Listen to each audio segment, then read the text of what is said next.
Bonjour tout le monde et bienvenue sur mon podcast Le Zèbre qui bulle. Je m'appelle Jérôme et je suis sophrologue. Dans ce podcast, je vous parlerai de sophrologie, de bien-être, de méditation et de tout ce qui pourra me passer par la tête. Alors, c'est parti! Aujourd'hui, dans cet épisode hors série, je vais vous parler de la rentrée scolaire et de la reprise du travail après ces longues vacances d'été.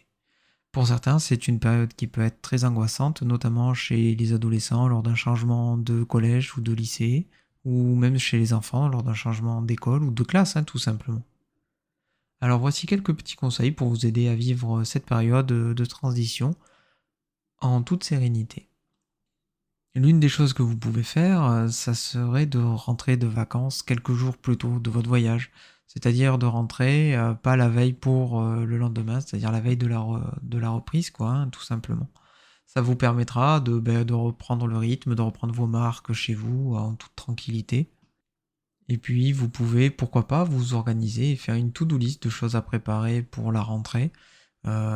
Préparer son cartable pour les enfants, préparer ses vêtements, préparer, faire le plein de la voiture pour les adultes, mettre son réveil à l'heure, ce genre de choses, les programmer. Faire la liste de tout ce que vous pouvez préparer en amont pour que le jour J, tout se passe le mieux possible et diminuer du coup le stress causé par la reprise. Si vous n'avez toujours pas fait les achats de fournitures scolaires, là je parle surtout pour la rentrée scolaire, pourquoi tout simplement ne pas vous programmer une petite journée où vous allez commencer par faire vos achats, tout simplement de scolaires avec vos enfants en famille, et après aller faire une activité tout simplement plus amusante, plus fun, de détente et de loisirs, comme par exemple se faire un cinéma après, manger une glace ou pourquoi pas se faire un restaurant si vous faites le matin par exemple et puis le midi vous vous arrêtez faire un restaurant en famille si cela vous convient.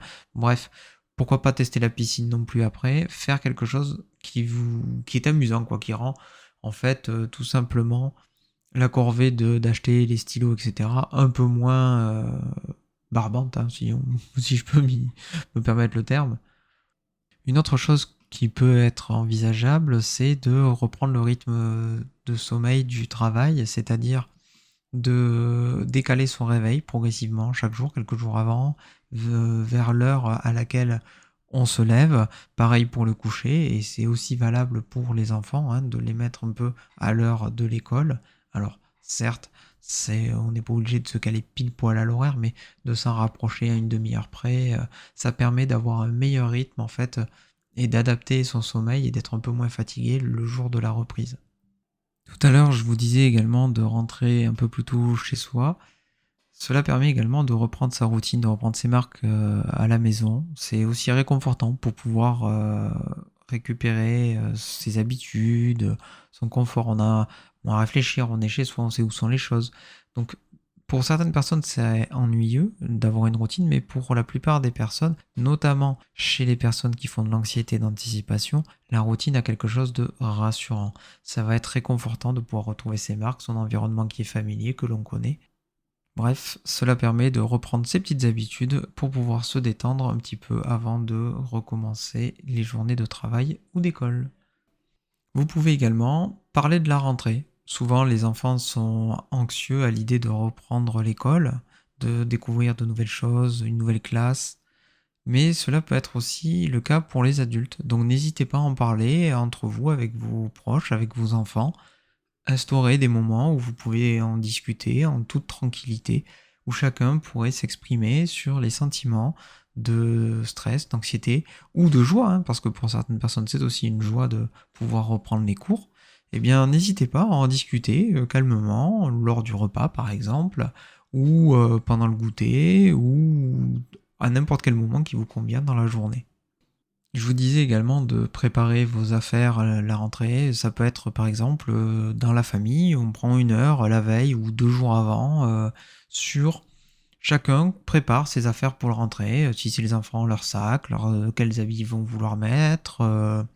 Et pour les adultes, c'est pareil, préparer ses habits, préparer le repas de la rentrée si c'est la veille, préparer le faire le plein d'essence pour amener les enfants à l'école, ce genre de choses pour être tranquille et de façon à ce que le jour en question, tout se passe le mieux possible et le plus fluide possible.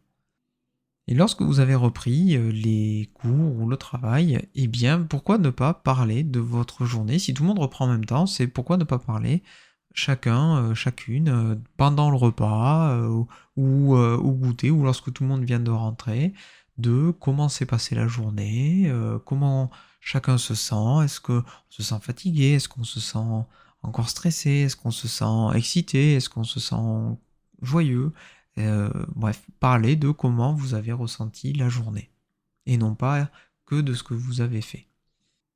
Et pour les adultes, quand vous posez vos congés pour l'été notamment, si vous voulez reprendre en douceur, une petite astuce que j'ai pu moi-même mettre en pratique lorsque j'étais salarié, hein, eh bien, c'est de poser les congés avec de façon à reprendre en fait le travail en milieu de semaine. Ça fait une semaine plus courte, ça permet de reprendre en douceur et de se réacclimater en douceur au travail, au dossier qu'on avait en cours. Et ça permet également aussi de décanter, si vous êtes avec une boîte mail, de décanter tous les mails que vous pourriez avoir à traiter. Et bien sûr, ce n'est pas parce que vous avez repris le travail ou repris l'école que vous ne pouvez pas vous accorder non plus du temps fun, du temps pour vous amuser. Donc n'hésitez pas à organiser pendant les prochaines semaines des sorties avec des amis ou avec vos collègues. Pourquoi pas non plus vous accorder du temps, continuer vos lectures, ne pas oublier tout simplement de prendre du temps pour soi. C'est quelque chose qui fait un bien fou en fait et que l'on a tendance à oublier. Souvent, ce sont même des moments que l'on fait sauter. On dit ouais, c'est pas grave, on verra plus tard. Et ça permet, mine de rien, de pouvoir déstresser et ne pas vivre qu'à travers son travail ou l'école. Vous pouvez également, pour vous détendre, faire des exercices de sophrologie, méditer ou des exercices de respiration. Et je vous proposerai lors du prochain épisode un exercice pour vous détendre. En attendant, j'espère que cet épisode vous aura plu. Si c'est le cas, partagez-le, commentez-le, mettez 5 étoiles. Vous pouvez également me retrouver sur Instagram et Pinterest. Et vous retrouverez cet épisode sous forme d'article sur mon blog. Je vous mets tous les liens dans la description.